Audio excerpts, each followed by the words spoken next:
Hi, I'm Mina. And I'm Yules. Thanks for tuning in to Artificially Informed. Welcome to the deep dive. Today is Monday, February 23rd, 2026. And if you have looked at a newspaper, a screen, or really even just out the window this morning, you might get the distinct impression that the guardrails we usually rely on are buckling. Yeah, that is putting it mildly. It honestly feels like a stress test for the entire operating system of the world right now. Right. And we aren't just looking at isolated headlines today. We have a massive constitutional crisis in Washington that is effectively rewriting the rules of global trade in real time. Absolutely. Plus, we have a war in Europe hitting a very grim 4-year milestone. Energy infrastructure is being explicitly targeted. And then, just to sort of mess with our existential baseline, we have astrophysicists telling us that the early universe is populated by galaxies that technically should not exist. It's a convergence of broken models. I mean, the legal model for executive power is being actively challenged. The diplomatic model for containment in the Middle East is flashing red. And, well, the standard model of cosmology is having a complete crisis of confidence. That is exactly the thread we are going to pull on today.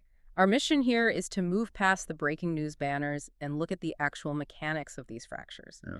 How does a Supreme Court ruling on a drug act crash the stock market? Right. Why is a 1-month delay in a moon mission actually a story about helium flow dynamics?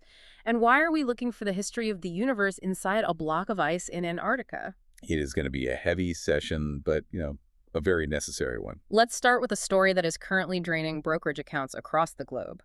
The Supreme Court ruling on tariffs. This is not just a business story. This is a full-on separation of powers brawl. It really is the most significant check on executive authority regarding trade that we have seen in arguably 50 years. To understand why the market is panicking today, you have to look at the specific legal machinery the president was using. Right. He was relying on IEPA, the International Emergency Economic Powers Act. Correct. IEPA is essentially the Swiss Army knife of presidential power. It is what presidents historically use to sanction terrorists or, freeze the assets of rogue states. But the core requirement is that you have to formally declare a national emergency. And in this case, the administration argued that the flow of narcotics, specifically the fentanyl crisis, constituted that national emergency. Therefore, they argued they could use those emergency powers to slap a sweeping global tariff regime on literally all imported goods to secure the border. Exactly.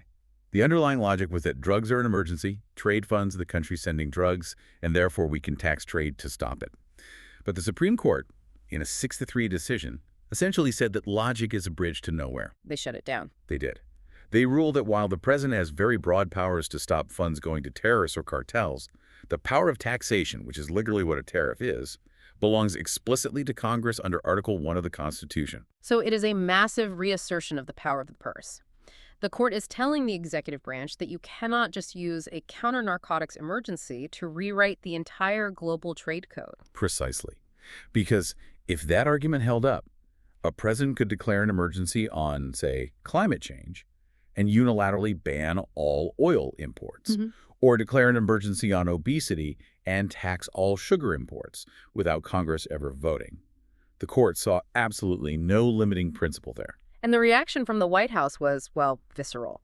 President Trump did not just disagree with the legal reasoning, he attacked the institution itself. He called the justices a disgrace and shameful and accused them of being swayed by foreign interests. Accusing the Supreme Court of being swayed by foreign interests is a very heavy charge. It delegitimizes the judiciary in the eyes of his base. But we have to note, the market did not crash because of the insults. The market crashed because of the pivot. The backup plan. Because usually when the Supreme Court strikes down a major policy, the policy stops. But here, the administration just swapped the legal justification and kept the train moving. They swapped it, and they actually supercharged it. Since IEP is completely off the table now, Trump announced he is activating the Trade Act of 1974. He is stacking 3 different sections of that older law. Section 122, which covers balance of payments deficits, Section 301, which covers unfair trade practices, and Section 232, which is national security. And this is exactly what spooked the S&P 500 futures, right? It went from a potentially paused tariff to a confirmed 15% hike across the board. Yes, 15%. And the legal ground here is much messier. Section 122 actually does allow for temporary surcharges if the U.S. has a massive deficit, which we do.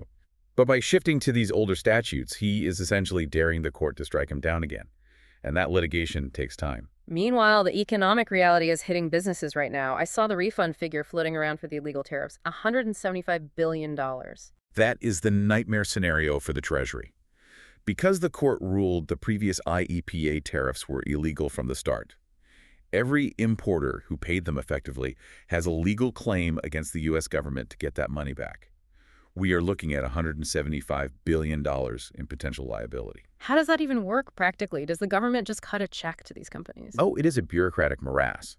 Customs and Border Protection does not just have that kind of cash lying around in a drawer. You have to file a formal protest. It goes to the Court of International Trade. Senate Democrats are pushing for immediate refunds to stimulate the economy, but the administration is digging in. They are likely going to use those refunds as leverage. It creates total paralysis. If you are a business owner right now, you do not know if the 15% you are paying today is permanent or if you'll somehow get it back in 2029. And uncertainty is a tax in itself. The European Union paused trade negotiations almost immediately because you simply cannot negotiate a long-term treaty with a partner who changes the source code of their trade policy every 48 hours. China is also calling for an end to the fighting, warning it is mutually destructive. It fundamentally changes the risk profile of the U.S. dollar, too. If trade policy is this volatile, the safe haven status of American markets starts to look a lot less safe. That is the long-term geopolitical risk. But in the short term, you and I, the consumers, pay. A 15% tariff is a consumption tax. It will bleed directly into the price of electronics, apparel, car parts. The administration's argument is that this pain is necessary to force supply chains to move home to America. But moving a massive manufacturing supply chain takes 5 to 10 years. The price hike takes 5 days. Precisely. There is a massive lag time between the economic pain and the eventual payoff of domestic jobs, and we are currently living right in the middle of that lag. Speaking of lag times and prolonged pain, we need to shift our focus over to Europe. We're approaching February 24th. 4 years. 1,460 days of full-scale war in Ukraine. The fatigue is definitely palpable, but the data coming out of the UN Women Report this week really jolted me. It was not just general anti-war rhetoric. It was incredibly specific about the infrastructure collapse. 65% of Ukraine's energy generation capacity is just gone. Almost two-thirds. I want people to imagine the United States losing two-thirds of its power grid. That is not just about the lights flickering in your living room. That is the collapse of the industrial base, the inability to pump clean water into major cities, the total failure of sanitation systems. And the report highlights how this specifically weaponizes the harsh winter against women. It does, in a very brutal way. Yeah. When the heat goes out and the state services collapse, the burden of carekeeping children warm, finding food, managing the household in freezing conditions disproportionately falls on women.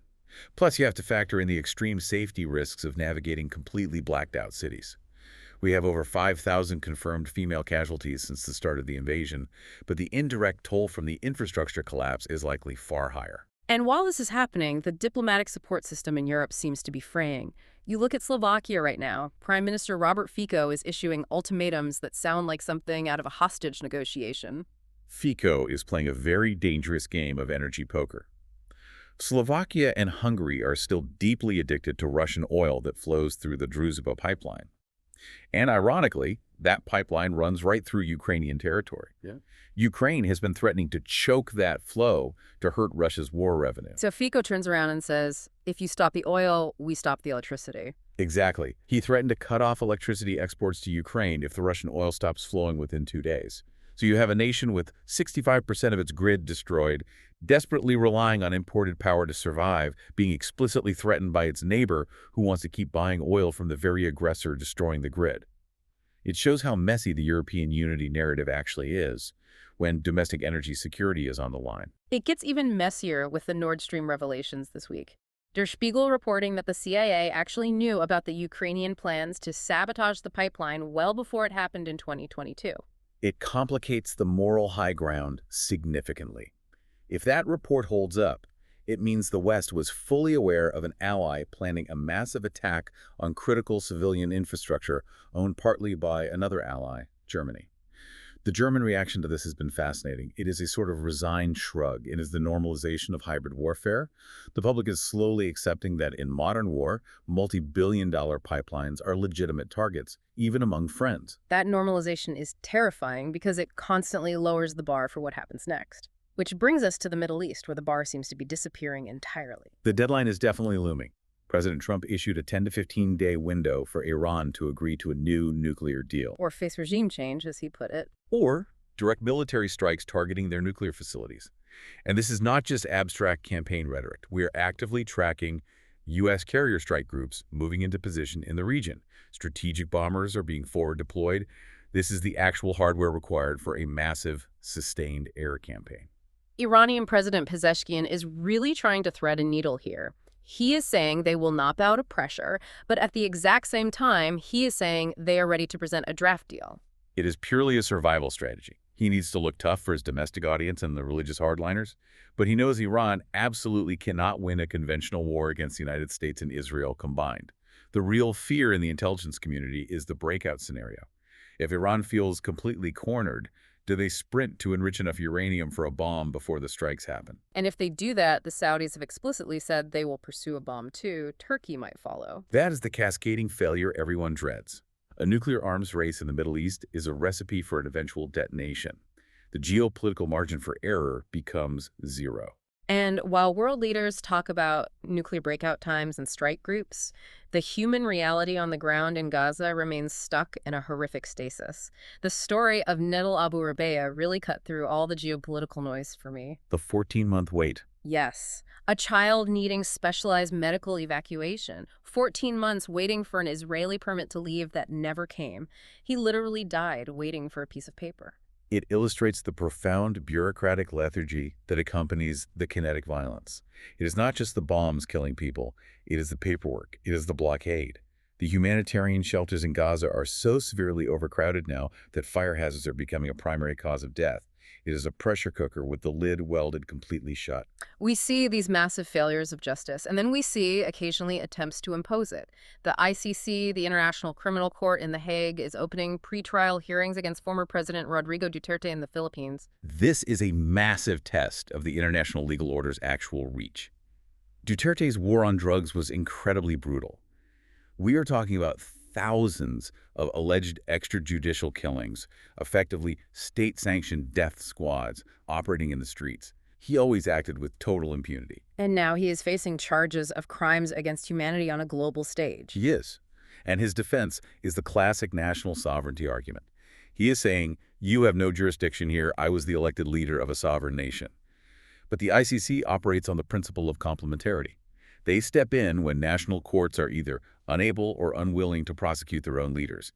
It sends a very clear signal that sovereign immunity is not an absolute, impenetrable shield anymore. Whether that signal is actually received and respected by leaders in Moscow or Tel Aviv or Washington is a totally different question. Indeed it is. Let's take a breath here. We have covered the breaking of the geopolitical world order. Let's look at something that puts our earthly problems into a slightly different perspective. Space. Space is definitely my favorite palate cleanser. Although even space exploration is having a rough week, NASA officially delayed the Artemis II mission. Pushed back to April 2026. But honestly, in the spaceflight world, a 1-month slip is practically considered being on time. What is the actual holdup? I know it was originally targeted for March. It comes down to the SLS, the Space Launch System rocket, specifically the fueling systems. During testing, they've been dealing with persistent technical issues in the helium flow, specifically involving valves and filters. Why is helium so critical? It is not the actual rocket fuel, right? No, the fuel is liquid hydrogen and liquid oxygen, but helium is used to pressurize those massive fuel tanks. As you burn the liquid fuel, the tank obviously empties.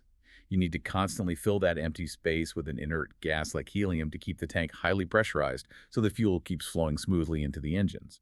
If the helium flow is erratic because of a sticky valve, your fuel pressure drops, your engines sputter, and you do not go to space today. So it is essentially extremely high-stakes plumbing. Exactly. And with a human crew on board, the first crew assigned to orbit the moon in over 50 years, you simply do not mess around with sticky valves. It is always better to be safe than sorry when human lives are sitting on top of millions of pounds of explosives. While Artemis sits on the launch pad waiting for parts, the James Webb Space Telescope continues to absolutely ruin the sleep schedules of cosmologists everywhere. These dusty galaxies. Yes, the little red dots. It sounds kind of cute. They are anything but cute to the people trying to write physics textbooks. These are 70 galaxies found at a very high redshift. In astronomy, high redshift means they are incredibly far away, and because light takes time to travel, it means they are very, very old.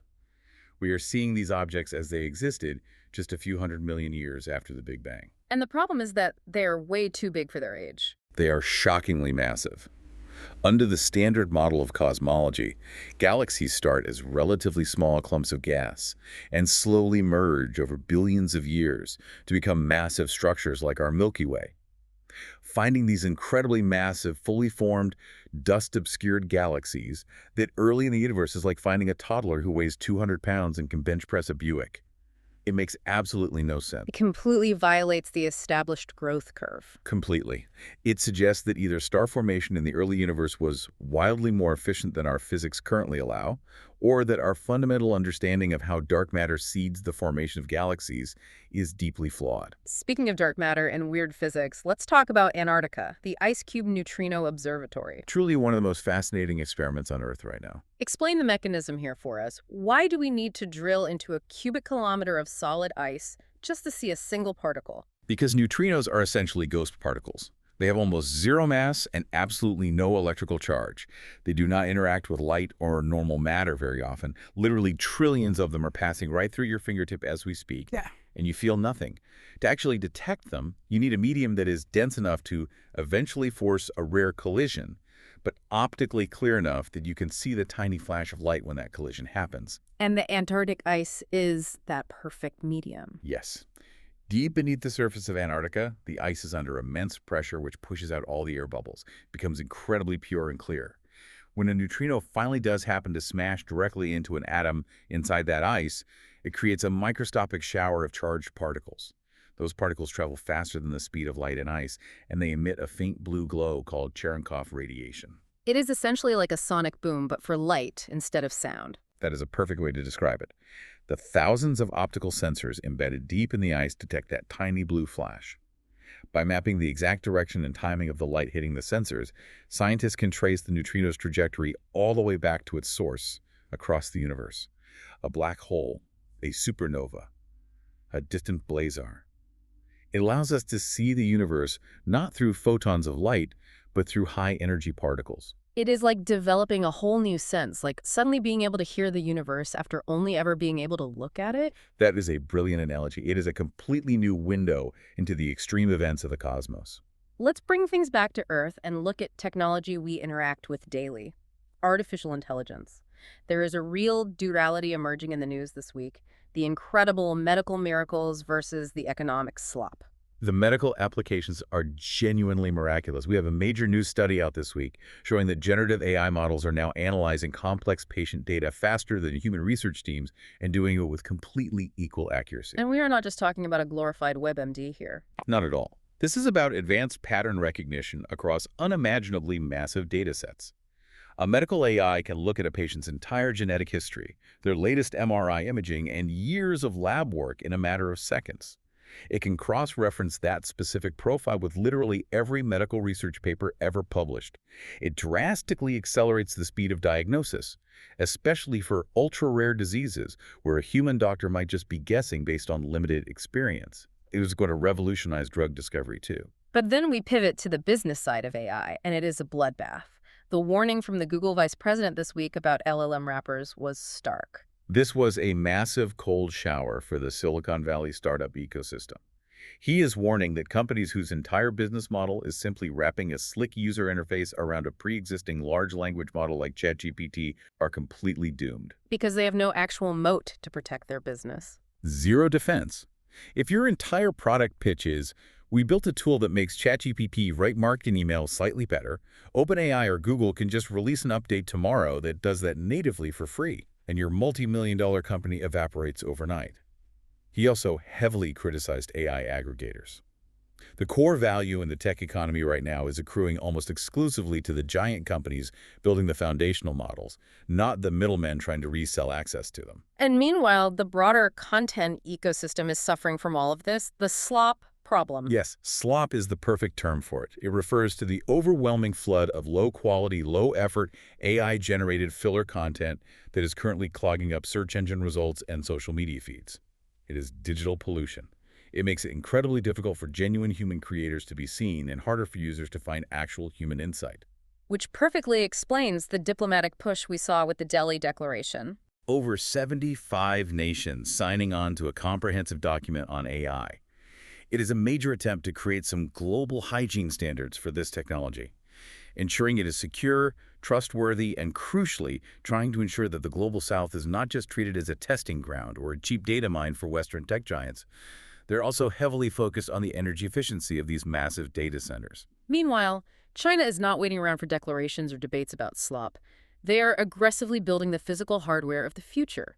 The Spring Festival Gala this year featured a massive lineup of dancing humanoid robots. That was not just entertainment. It was a very clear statement of geopolitical intent, a flex.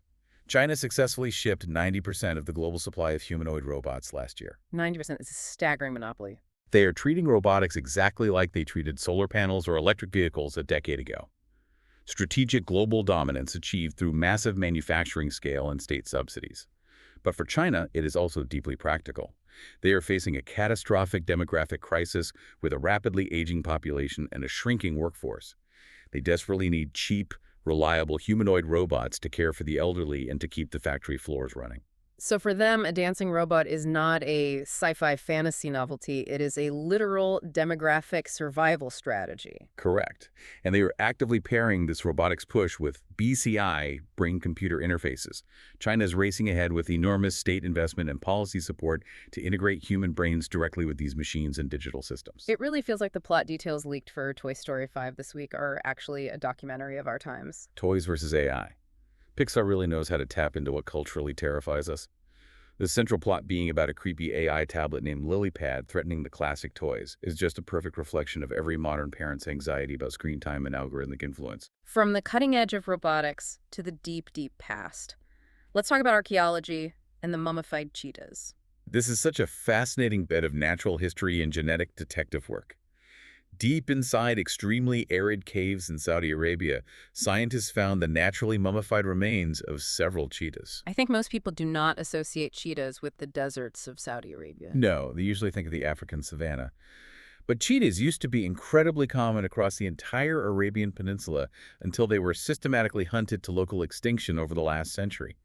These mummies act as perfect biological time capsules, and remarkably, scientists managed to extract viable ancient DNA from the remains. Extracting DNA from a desert mummy sounds notoriously difficult. DNA usually degrades very quickly in intense heat. It does. But the specific, stable microclimate inside these deep caves helped preserve the genetic material. By sequencing this ancient DNA, researchers now have the exact genetic blueprint of the specific, extinct local population. And this matters because if conservationists want to reintroduce cheetahs to the region, a process known as rewilding, they can now analyze the DNA of living African cheetahs and choose the animals that are the absolute closest genetic match to the ones that originally thrived in the Arabian ecosystem. It is utilizing the deep past to scientifically repair the modern ecosystem. Exactly. Restoring a lost ecological balance with incredible precision.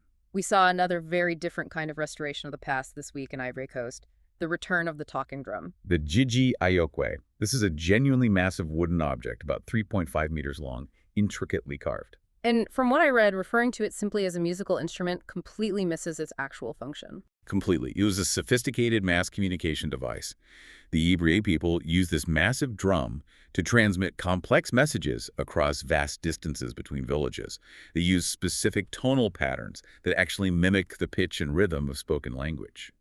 When the French colonial troops arrived and conquered the area in 1916, they seized the drum. But they did not take it because they appreciated the music. They took it specifically to sever the communication network of the local resistance.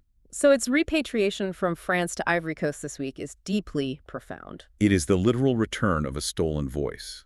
France officially returning it is part of a much wider movement of cultural restitution across Europe. It acknowledges that these objects are not just exotic trophies sitting in glass cases in Paris.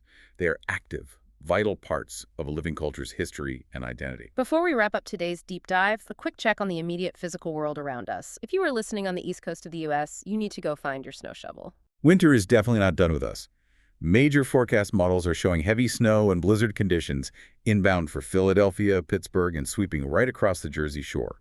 Expect major travel disruptions and localized power outages. And a very grim note from the world of extreme sports, the incident on the mountain in Austria. It is a story that really haunts you when you read the details. A climber abandoning his girlfriend, leaving her to die in the freezing cold after she became exhausted.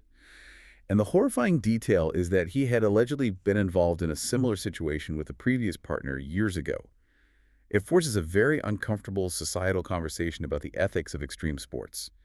When you are in the death zone or facing a brutal survival situation, does the basic human social contract just dissolve? I think most of us like to sit safely at sea level and think the answer is no, but cases like this suggest human nature in extremis is far darker. It is a very harsh mirror to look into. And finally, a brief note on the sudden power vacuum in Mexico. El Mencho is confirmed dead. Nemesio Oseguera Cervantes. He was the incredibly brutal leader of the CJNG, the Jalisco New Generation Cartel. He was killed in a major security operation. His death is obviously a major tactical victory for law enforcement. But in the incredibly violent world of cartels, power absolutely abhors a vacuum. Historically, when a massive kingpin falls, we see an immediate and horrific spike in violence as rival factions and ambitious lieutenants fight a bloody war for control of the incredibly lucrative trafficking routes. It is a very dangerous moment of transition for the entire region. So, if we step back and look at the entire board today, the Supreme Court is dismantling the president's overarching trade strategy. The energy grid in Ukraine is literally dismantling civil society, and the James Webb Telescope is effectively dismantling our foundational theory of the universe. It all comes back to that central tension between rules and reality. We've built all these incredibly complex rule books over decades. The U.S. Constitution, international law, standard physics textbooks, and reality right now is currently smashing all of them to pieces. And the profound question is, what replaces them? When the old rules inevitably break, who gets to write the new ones? That is exactly what we are going to find out over the next few years. Let me leave you with one final thought to mull over. We live in a world where we are actively building artificial intelligence that can diagnose incredibly rare diseases faster than teams of human doctors. We are mass-producing humanoid robots that can dance perfectly in sync on a global broadcast. And yet, simultaneously, we are still arguing in international courts over 100-year-old wooden drums and fighting brutal, freezing wars over oil pipelines. The future has clearly arrived, but the past is absolutely refusing to let go. That is the paradox of our time. On that cheery note, stay warm out there, stay skeptical of the headlines, and do not stop asking questions. Keep looking up, everyone. We will see you next time on The Deep Dive. Enjoying Artificially Informed. Hit subscribe and share it with a friend. From the left, the right, and straight from the algorithm. Thank you. Welcome to the debate. If you went to sleep on Friday thinking the global trade war was over, you woke up Sunday to a very different reality. Absolutely. It has been a weekend that honestly future historians might well look back on as the moment the tectonic plates of the global order didn't just shift, they crunched. On Friday, the United States Supreme Court struck down the administration's global tariff regime in a decisive 6-3 vote. The markets exhaled, assuming a return to normalcy, but by Sunday night, that assumption was shattered. The tariffs are back, they're higher, now sitting at 15%, and they are being justified under an entirely different legal framework. And the reaction has been instantaneous and, frankly, visceral. We aren't just talking about a dip in Dow futures, though. A 200-point drop is significant. We're seeing a chain reaction from Brussels to Brasilia. The European Union has frozen trade deals on industrial goods. Germany is signaling a full-blown economic crisis. And in the global south, nations like Brazil and India are, they're accelerating their own parallel economic architecture. Exactly. And that brings us to the central question we are tackling today. Is this volatile weekend a reckless dismantling of international stability that will lead us into economic warfare? Or, as I tend to argue, is this the necessary, albeit painful, correction of an outdated global system that has long operated on autopilot to the detriment of national sovereignty? And I see it quite differently. I think we're witnessing the breakdown of reliability itself. But let's dive in. I will be taking the position that this unilateral protectionism is creating a highly dangerous vacuum. And I'll be taking the position that this disruption represents a necessary reassertion of fair trade. Let's look at the positions. Please. My perspective is rooted in a hard truth that I think many are afraid to articulate. The old rules of globalization were already dead. They just hadn't been buried yet. When the Supreme Court ruled 6-3 that the president exceeded his authority under the International Emergency Economic Powers Act, or IEPA, it was treated by the establishment as a victory for free trade. It wasn't. It was a procedural speed bump. The administration's immediate pivot to the Trade Act of 1974 to reimpose those tariffs and, raising them to 15% demonstrates that this isn't about a specific law. It's about a political and economic mandate to protect domestic industry. The markets are jittery, yes. S&P futures are down, oil is dropping, but this is a short-term shock for a long-term gain. We are moving from a world of sprawling, unenforceable multilateralism to a world of hard, bilateral realism. Look at what India and Brazil just did, signing a massive critical minerals pact. They aren't waiting for the WTO, they are looking out for number one. That is the future. We are replacing free trade with fair trade. And, well, that requires breaking a few eggs. I'm sorry, but I just don't buy that this is fair trade. This looks a lot more like chaos masked as strategy. My position is that we are witnessing the dangerous acceleration of what scholars call weaponized interdependence.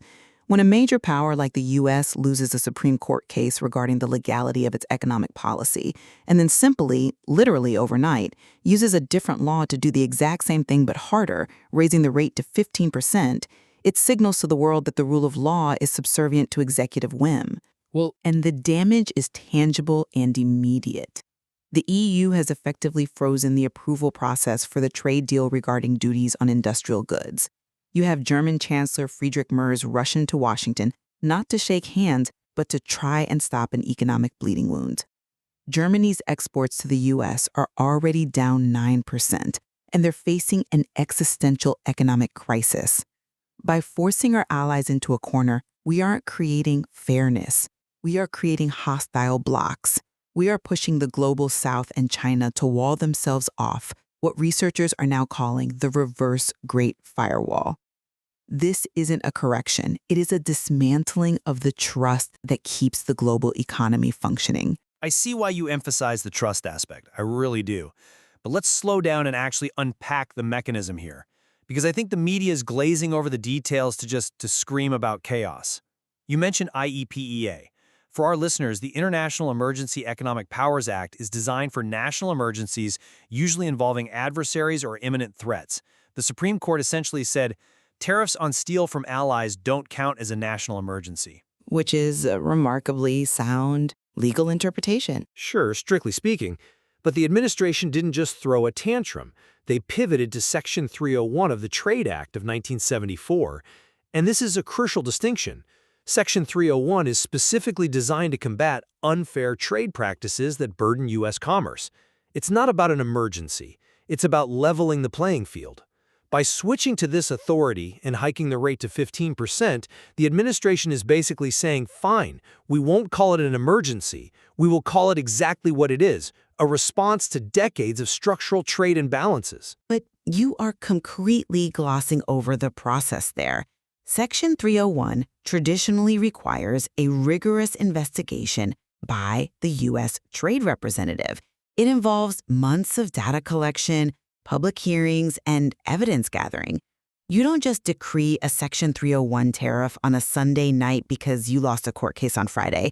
That is exactly why I use the term weaponized interdependence, a concept from political scientists Henry Farrell and Abraham Newman.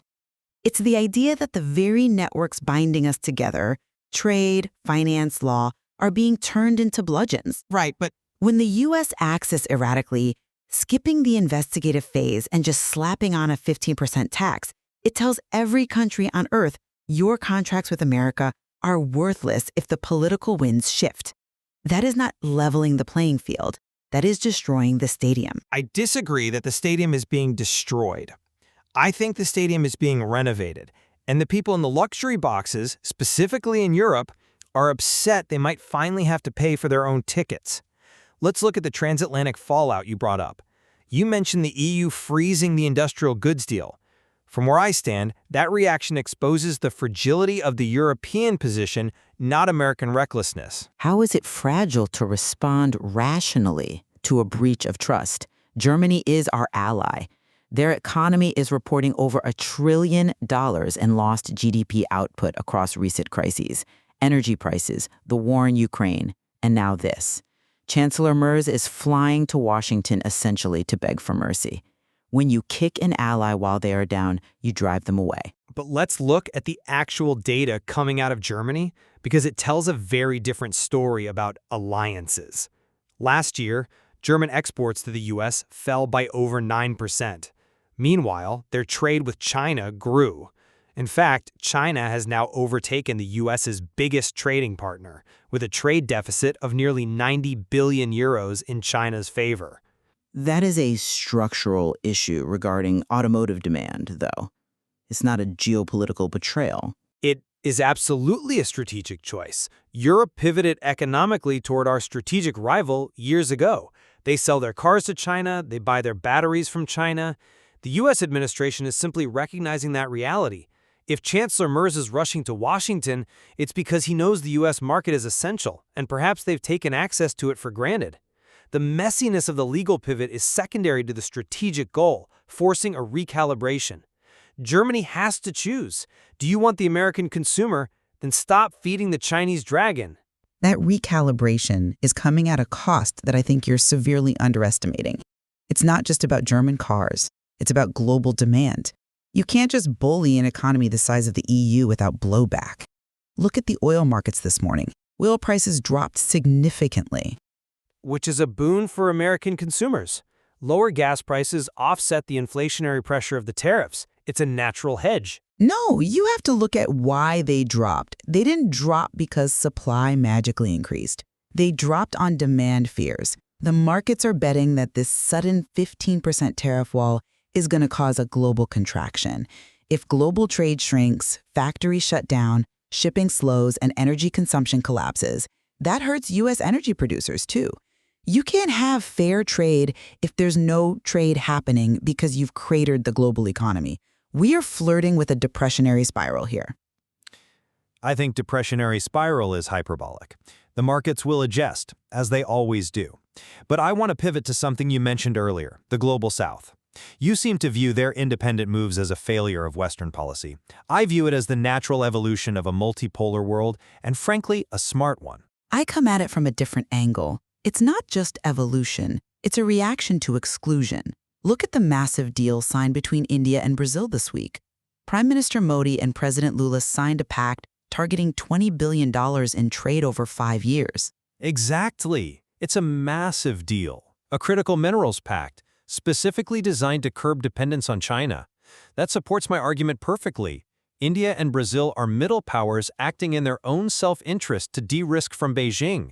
They know they can't rely on China for lithium or cobalt. That aligns with U.S. interests, even if we aren't the ones signing the paper.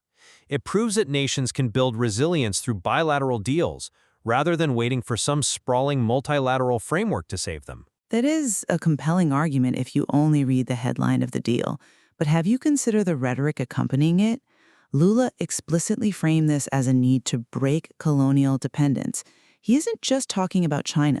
He's talking about uniting the global South against the hegemony of the West, against us. Rhetoric is one thing, but it's not just talk. Look at the central bank reserves data released this week. Gold reserves in emerging markets have risen from 6.9% to 11.4% recently. That is a massive jump in a very short time. Why? Because they are dumping the dollar. They are terrified of the Fed credibility crisis and the weaponization of the dollar via sanctions and tariffs. By making our currency and our trade policy a weapon, we are creating a self-fulfilling prophecy where the global South must build parallel systems. We aren't seeing a friendly multipolar world. We are seeing a post-American world being built out of necessity. I think calling it post-American is an exaggeration. They are hedging, certainly. But let's look at the alternative to economic pressure. You call it weaponization, I call it the alternative to kinetic war. Which brings us to the geopolitical instability we are seeing in the Middle East right now. We have reports of a massive U.S. military buildup near Iran. aircraft carriers moving into position, and talk of last-ditch talks in Geneva. It is a terrifying situation. It is. But the administration is using these exact tariffs and sanctions, this economic pressure, as the lever to avoid pulling the trigger. Economic strength is required for security. If we don't use economic coercion on a regime like Iran, or on the global network supporting them, the only tool left is the military one. Trump is weighing a limited strike, yes, and targeting Khamenei is reportedly on the table, but the economic squeeze is the primary containment strategy. I'm not convinced by that line of reasoning, because the evidence suggests that economic coercion of this magnitude is fueling the conflict, not damping it. When you break the rules of international commerce, you normalize the breaking of other rules. Look at Slovakia and Ukraine right now. We have Slovakia threatening to cut off electricity to Ukraine because Ukraine blocked the transit of Russian oil. That is direct energy warfare between neighbors, resulting directly from the breakdown of normal economic diplomacy. That's a highly localized dispute. It is symptomatic. And look further east. Pakistan just launched airstrikes into Afghanistan, killing 18 people. Russia is warning South Korea against sending arms to Ukraine. The U.S. envoy Mike Huckabee suggests it would be fine if Israel expands its territory, essentially blessing annexation. When the global economic order, which is based on rules, predictability, and contracts, dissolves into might makes right tariffs, the geopolitical order follows suit. We are reverting to raw power. The tariffs are just the economic version of the airstrike. If the U.S. doesn't follow the law, why should Russia? Why should Pakistan? That is a grim picture, though I would argue the chaos was there long before the weekend's tariffs. The tariffs are a response to the chaos, not the cause. But I want to touch on one other area where this walling off is happening, and that's technology and information. We are seeing reports of a reverse Great Firewall. Yes, this is a fascinating and profoundly troubling development. The South China Morning Post reported that China is quietly blocking global access to its official data. Over 13,000 government websites are now geo-blocked. You simply can't access them from outside China. This includes census data, economic indicators, even academic repositories. Right. It's a total information blackout. To me, this validates the need for the de-risking strategy the West is pursuing. If China's going dark, if they are hiding their economic data and turning inward, we cannot rely on them for supply chains. It validates the approach of countries like India, which just hosted that AI Impact Summit, emphasizing local infrastructure. The world is splitting because China's closing the door. I think China is closing the door defensively because of the economic encirclement we discussed earlier. They see the semiconductor bans, the sudden 15% tariffs, the investment restrictions, and they are preparing for a siege economy. China is shifting its strategy from made in China to created in China. They are trying to build brand dominance and internal resilience. But the tragedy here, and this is where I really worry, is the fragmentation of knowledge. How so? You mentioned the AI summit. But look at the scientific news this week. We have researchers finding particles deep in Antarctic ice that could answer basic questions about the universe. The neutrino discovery? Yes, that kind of breakthrough requires global cooperation. It requires sensors from different nations, data sharing across borders. Science needs openness. When we have a reverse Great Firewall and a digital Iron Curtain, we aren't just losing trade efficiency. We are entering a period of digital fragmentation where innovation slows down because we stop talking to each other. You see protection? I see a tragedy for human progress. We are going to solve fewer global problems because we are too busy hiding our homework from each other. But can we afford progress that leaves us deeply vulnerable? That's the crux of it. We are seeing the rise of a zero-sum mindset. I'll grant you that. But in a world where your trading partner might weaponize your dependency, as Europe painfully found out with Russian gas, autonomy is the only safety. We cannot have an open-door policy with a house guest who is casing the joint. And I suppose that brings us to the conclusion of the debate, doesn't it? It does. Let's wrap up. From my perspective, the events of this week, the Supreme Court defiance, the EU freezing trade deals, the rising gold reserves in the global south, mark the end of reliability. We are trading efficiency and relative peace for distinct, walled-off economic blocks. We are seeing the U.S. versus China versus a rising global south. The zero-sum mindset you mentioned is causing the West to fear any settlement, whether in Ukraine or in global trade, because every concession is viewed as a total loss. We are making the world poorer and significantly more dangerous in the name of safety. I understand why you see it that way, but let me offer a different perspective to close. The reliability of the past was an illusion. It was reliability that hollowed out domestic manufacturing and allowed strategic rivals to gain massive leverage over sovereign nations. The emergence of strong bilateral ties, like the India-Brazil Pact, and a much more aggressive U.S. trade posture is a return to reality. It is a necessary correction. Yes, the transition is rocky. Markets hate uncertainty, and we are seeing that in the indices. But the end goal is a world where nations are not dependent on a single hegemon or a potentially hostile rival like China. It is the painful but necessary birth of a true multipolar world. Well, whether it is a birth or a collapse remains to be seen.